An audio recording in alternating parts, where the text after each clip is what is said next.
അസ്സലാമലൈക്കും വറഹ്മത്തുള്ളാഹി. പുതിയ ഒരു എപ്പിസോഡിലേക്ക് എല്ലാവർക്കും സ്വാഗതം. നമ്മളിപ്പോൾ അറക്കൽ മ്യൂസിയത്തിൻ്റെ മുന്നിലാണുള്ളത്. ഇവിടെ വണ്ടി പാർക്ക് ചെയ്ത് ഞാൻ മ്യൂസിയത്തിലേക്ക് കയറാൻ നിൽക്കുകയാണ്. ഒരു കടപ്പുറത്തിൻ്റെ സൈഡിലാണ് ഈ അറക്കൽ മ്യൂസിയം നിൽക്കുന്നത്. ഹൈവേയുടെ സൈഡ്. ഏതാ ഹൈവേ? കണ്ണൂർ കോഴിക്കോട് ഹൈവേയുടെ സൈഡിലാണ് ഈ അറക്കൽ മ്യൂസിയം സ്ഥിതി ചെയ്യുന്നത്. ഒരുപാട് പഴയ ബിൽഡിങ് ചുറ്റുഭാഗത്തുണ്ട്. ഒരു പള്ളി മോഡലൊരു ബിൽഡിങ്ങോ കാണുന്നുണ്ടായ എന്താണെന്നൊക്കെ നമുക്ക് അന്വേഷിക്കാം. ഞങ്ങളിപ്പോൾ ഒന്ന് ഇറങ്ങിയതാണ്. നമുക്ക് ആദ്യം മ്യൂസിയത്തിൻ്റെ ഉള്ളിലേക്കൊന്ന് പോയി നോക്കാം.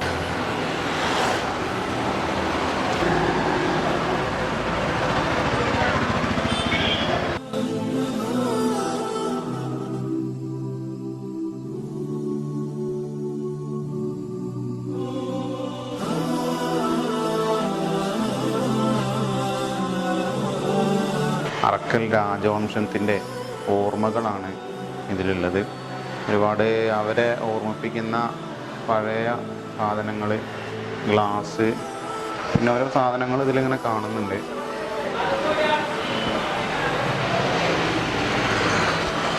പിന്നെ വലയെറിയുന്ന ഒരാളുടെ ചിത്രം കാണുന്നുണ്ട്. അറക്കൽ രാജവംശാവലി എന്ന് പറഞ്ഞിട്ട് 37 പേരുടെ പേരും അവരുടെ കാലഘട്ടം, മലബാർ വർഷവും ക്രിസ്തു വർഷമൊക്കെ ഉള്ള ഒരു കാലഘട്ടം ഇവിടെ ഉല്ലേഖനം ചെയ്തിട്ടുണ്ട്. മുഹമ്മദ് ആലി അതിരാജ എന്നാണ് ആദ്യത്തെ മഹാൻ്റെ പേര്. പിന്നെ അങ്ങനെ അടിയിലേക്ക് 37 പേരുടെ പേര് ഈ രാജവംശാവലിയിൽ കാണുന്നുണ്ട്. മരത്തിൻ്റെ കോണിപ്പടിയാണ് ഈ മ്യൂസിയം തന്നെ സെറ്റാക്കിയിട്ടുള്ളത്. മുകളിലൊക്കെ മരത്തിൻ്റെ തട്ടാണ്.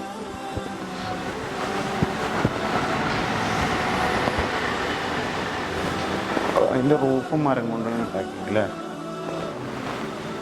ഓഫീസ് റൂം കാര്യങ്ങളൊക്കെ ഉണ്ട്. പഴയ ഒരു ഇരിപ്പിടം. ഇതിൻ്റെ അടിയിൽ എന്തൊരു സ്റ്റോർ റൂമായിട്ടുണ്ട്.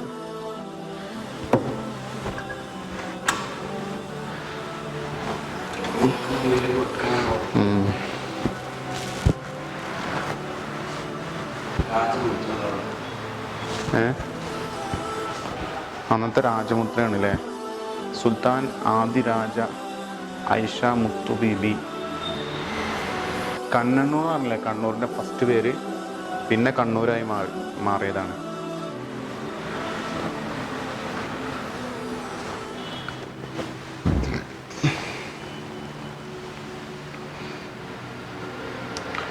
ഓരോ എഴുത്തുകളൊക്കെയാണ്.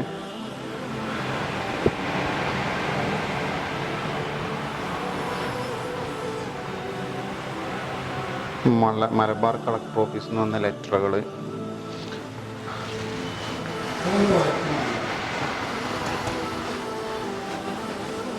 അറക്കൽ രാജവംശത്തിൻ്റെ ചരിത്രം പറയുന്ന ഹിസ്റ്ററി ഡോക്യുമെൻസിൻ്റെ ഒരു ബോർഡ് ഇവിടെ കാണാം. അറബിയിലും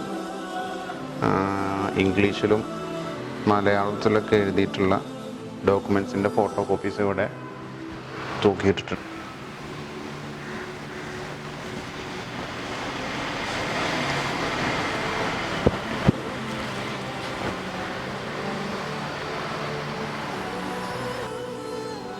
ഇതൊരു ശിലാലിഖിതാണ്. ജനറൽ മിലിറ്ററി ഹാജൂർ റെഗുലേഷന് സംബന്ധമായി സൂപ്രണ്ട് പോലീസ് മഹാരാജ ശ്രീ കോപ്റ്റൻ റോൾസ്റ്റൻ സാഹിബ് അവറുകളെ താൽപര്യത്തിന് ബഹുമാനപ്പെട്ട കണ്ണൂർ ആദിരാജബേബി അവറുകളെ സഹായത്താൽ തോപ്പിൽ മരിയ ഉമ്മ ബീവി കൊടുത്ത മുതലിനാൽ കെട്ടിച്ചിട്ടുള്ളതും മേപ്പടി ബഹുമാനപ്പെട്ട ആദിരാജബേബി അവറുകളാൽ ആയിക്കതിന് പോലീസ സൂപ്രണ്ട് സാഹിബ് അവറുകളെ അധികാരത്തിൽ ഉൾപ്പെടുത്തി വെച്ചിട്ടുള്ളതും ആകുന്നു എന്ന് കൊല്ലം 1855 മെയ് 31. ഇപ്പോൾ നമ്മൾ സിവിൽ കേസിലൊക്കെ എഴുതുന്ന ഒരു ലാംഗ്വേജ് തന്നെയാണ് അന്നുള്ളതെന്ന് മനസ്സിലാണത്. ഇതാണ് നമ്മൾ മ്യൂസിയത്തിൻ്റെ പ്രധാന ഒരു ഹാളിലേക്ക് കടക്കുന്നത്. ഇവിടെ സജ്ജീകരിച്ചിട്ടുള്ളത് അന്നത്തെ രാജാക്കന്മാർ ഉപയോഗിച്ച ഗസ്റ്റ് ചെയറുകൾ കാര്യങ്ങളൊക്കെയാണുള്ളത്. ടേബിള് ഒക്കെ പഴയ രൂപത്തിൽ തന്നെ. ചെറിയ പൊട്ടുകളുണ്ടെങ്കിലും അതുപോലെ സൂക്ഷിച്ചിട്ടുണ്ട്. നല്ല മരം കൊണ്ടുണ്ടാക്കിയ ചെയറാണ്.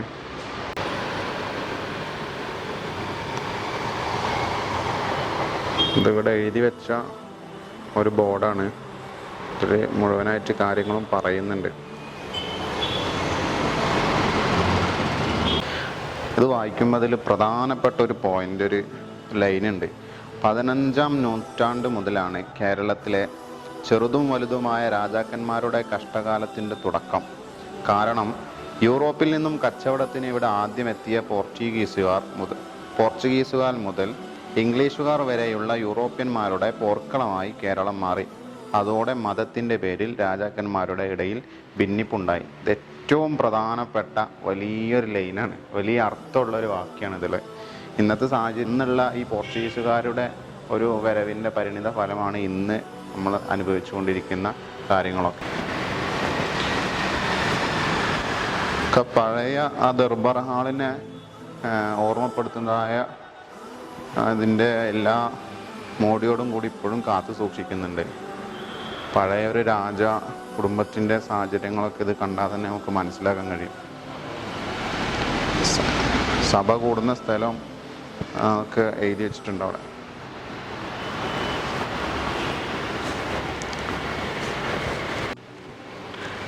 അന്നത്തെ കാലത്തുള്ള പെട്ടികളാണ്, മഞ്ച മോഡലുള്ള. എന്തിനും ഉപയോഗിച്ചതെന്ന് അറിയില്ല. ലോക്കറൊക്കെ ഉണ്ട്, സൈഡിൽ ലോക്കുണ്ട്. ചിലപ്പം ക്യാഷോ സ്വർണ്ണമൊക്കെ സൂക്ഷിക്കാനുള്ള പെട്ടികളായിരിക്കും. എല്ലാത്തിനും ലോക്കുണ്ട്. സുരക്ഷിതമായിട്ട് സൂക്ഷിക്കാനുള്ള എല്ലാ സജ്ജീകരണങ്ങളോടെ ഉണ്ട്. നല്ല പൂട്ടാ.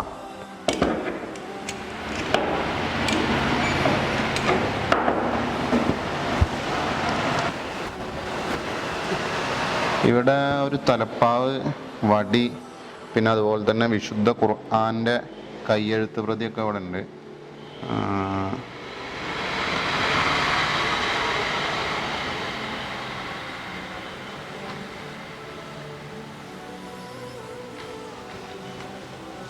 ഒക്കെ പഴയ ഖുർആൻ്റെ കയ്യെഴുത്ത് പ്രതിയാണെന്നാണ് എഴുതി വെച്ചിട്ടുള്ളത്.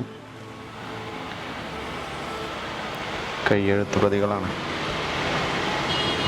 അത് വെള്ളിയാണ്. ഈ സാധനം തടിയിൽ വെള്ളി പൊതിഞ്ഞ അംശവടിയാണ്. അംശവടി.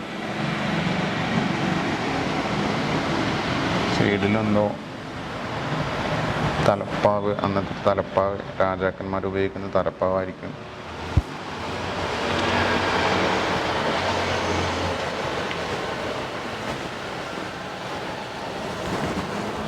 വാള്, പരിച. ഈ പരിച തോല് കൊണ്ട് ഉണ്ടാക്കിയാണെന്നാണ് പറയണേ. മൃഗത്തിൻ്റെ എന്തെങ്കിലുമൊക്കെ തോലായിരിക്കും. ലെതർ ഷീൽഡാണ്. റെക്സിൻ പൊതിഞ്ഞ ഒരു പരിചയാണ് കാണുന്നത്. അടിയിൽ വാളിൻ്റെ ഓറ, പിന്നെ ഒരു ആയുധങ്ങൾ, കത്തി, അരപ്പെട്ട് ബെൽറ്റ് മോഡലിൻ്റെ സാധനം, പിന്നെ മുകളിൽ വാള്, കത്തികൾ, കുങ്ക മോഡലൊരു സാധനം. ഇവിടെ ചെറിയ എഴുത്തിൽ എന്തോ ഒരു മാഷാ അല്ലാഹ് എന്ന് എഴുതിയിട്ടൊരു ബോർഡുണ്ട്.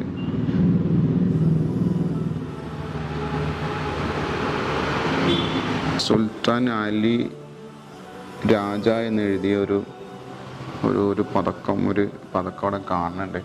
എന്തിനും ഉപയോഗിച്ചാന്നറിയില്ല. അങ്ങനെ അദ്ദേഹത്തിൻ്റെ പേര് എഴുതിയിട്ടുള്ളൊരു സാധനം അവിടെ കാണുന്നുണ്ട്. പിന്നെ ഇവിടെ വന്നാൽ കപ്പ്, പോഞ്ചി, മെഴുകുതിരി വിളക്ക്, ജവന, ഇതൊക്കെ വെള്ളി പൂശിയതാണെന്ന് എഴുതിയിട്ടുണ്ട്.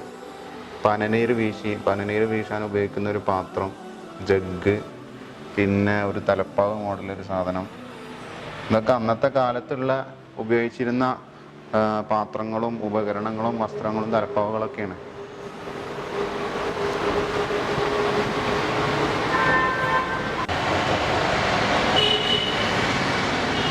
ഇവിടെ സ്ഫടിക പാത്രങ്ങളാണ് പ്രദർശനത്തിന് വെച്ചിട്ടുള്ളത്. വലുതും ഇങ്ങോട്ട് ചെറുതും വേറെ മോഡലുള്ള സ്ഫടിക പാത്രങ്ങളാണ്. ഇവിടെ സിറാമിക് പാത്രങ്ങൾ എന്ന് എഴുതി വെച്ചിട്ട് 2-3 പാത്രങ്ങൾ സെറ്റ് ചെയ്തിട്ടുണ്ട്. സിറാമിക് പാത്രം.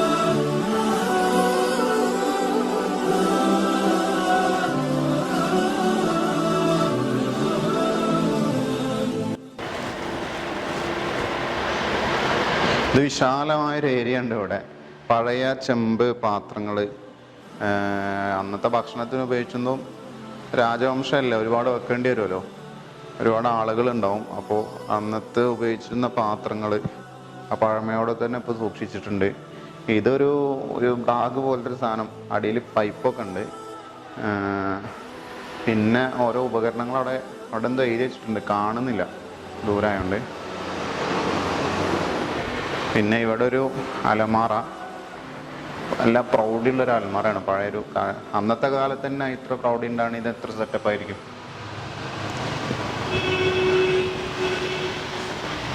പിന്നെ ഇവിടെ ഒരു ഇരിക്കുന്ന ഒരു ഇരിപ്പിടമുണ്ട്. ഇതെന്താ ടൈലെന്തോ, നല്ല ഭംഗിയുള്ള ഡിസൈനൊക്കെ ഉണ്ട്. പഴയ ചിത്രങ്ങളാണ്, പല കൊട്ടാരം, അന്നത്തെ വാണിജ്യം, യുദ്ധം, കപ്പലുകൾ.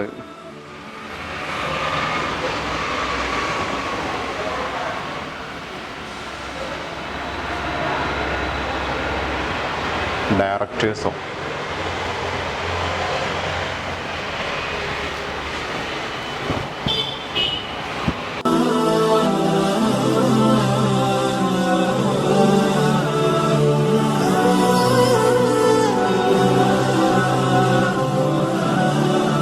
അറക്കൽ രാജവംശത്തിൻ്റെ ആ ഒരു മ്യൂസിയം കഴിഞ്ഞ് നമ്മൾ ഇറങ്ങി, അതിൻ്റെ കാഴ്ചകൾ നമ്മൾ കണ്ടു. നമ്മളിപ്പോൾ ഉള്ളത് അതിൻ്റെ പിൻഭാഗത്തായിട്ടൊരു പള്ളിയുണ്ട്. അന്നത്തെ കാലത്തെടുത്ത പള്ളിയാണ്. പിന്നെ പുതുക്കി ഇപ്പോൾ നല്ല മട്ടത്തിൽ കൊണ്ടുനടക്കുന്നുണ്ടല്ലോ, ഉഷാറായിട്ട് കൊണ്ടുനടക്കുന്നുണ്ട്. ഇത് പ്രധാനമായിട്ടും ഈ ബിൽഡിങ് നമ്മൾ കണ്ട മ്യൂസിയത്തിൻ്റെ ബിൽഡിങ്ങും ശേഷം ഇപ്പുറത്ത് കുറച്ച് ബിൽഡിങ്ങുണ്ട്, നമ്മൾ കാണിച്ചു തരാതെ. ആ ബിൽഡിങ്ങൊക്കെ അന്നത്തെ ഓഫീസ് കാര്യങ്ങൾക്ക് വേണ്ടിയിട്ട് ഉപയോഗിച്ച ബിൽഡിംഗ് ആണെന്നാണ് പറയപ്പെടുന്നത്.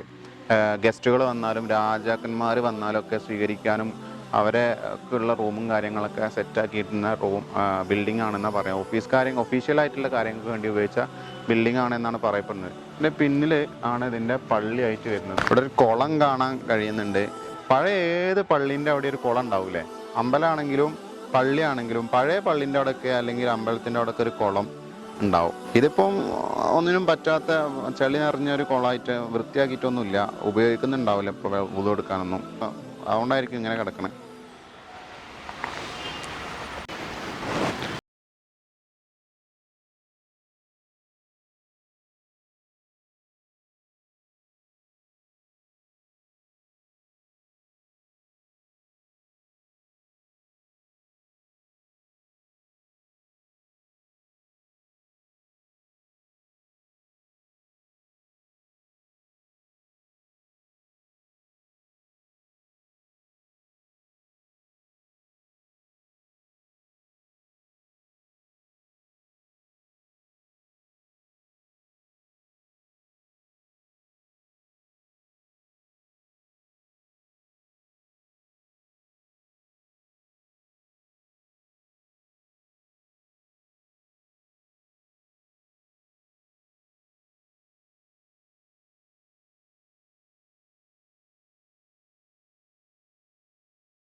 ഇതിനൊരു അടപ്പ് മോഡൽ ഉണ്ടാക്കിനെ.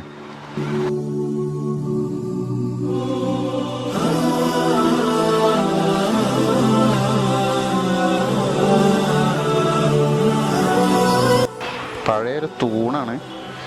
ആദ്യം അവിടെ ഉള്ളതാണെന്ന് അറിയില്ല, ഇനി വേറൊന്നും കൊടുന്ന് വെച്ചാണെന്നൊന്നും അറിയില്ല. ബിൽഡിങ്ങൊക്കെ അതിൻ്റെ ഭാഗമാണെന്ന് തോന്നുന്നത്. അതിൻ്റെ ഒരു പഴമ അങ്ങനെ ഉണ്ട്.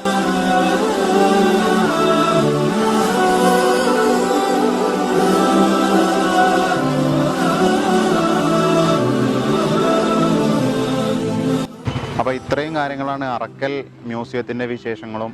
അതിൻ്റെ പള്ളി നമ്മൾ കണ്ടു. ഇപ്പോൾ നേരത്തെ കണ്ടതൊക്കെ അതിൻ്റെ ചെറിയ ചെറിയ ബിൽഡിങ്ങിൻ്റെ ഭാഗങ്ങളാണ്. ചരിത്ര വിദ്യാർത്ഥികൾ തീർച്ചയായിട്ടും വന്ന് കാണേണ്ട, പഠിക്കേണ്ട ഒരു സ്ഥലം തന്നെയാണ്. ചരിത്രത്തിൽ വളരെ പ്രധാനപ്പെട്ട ഒരു കാലഘട്ടം കഴിഞ്ഞുപോയ ഒരു ചുറ്റുപാടാണ് ഇവിടെ ഉള്ളത്.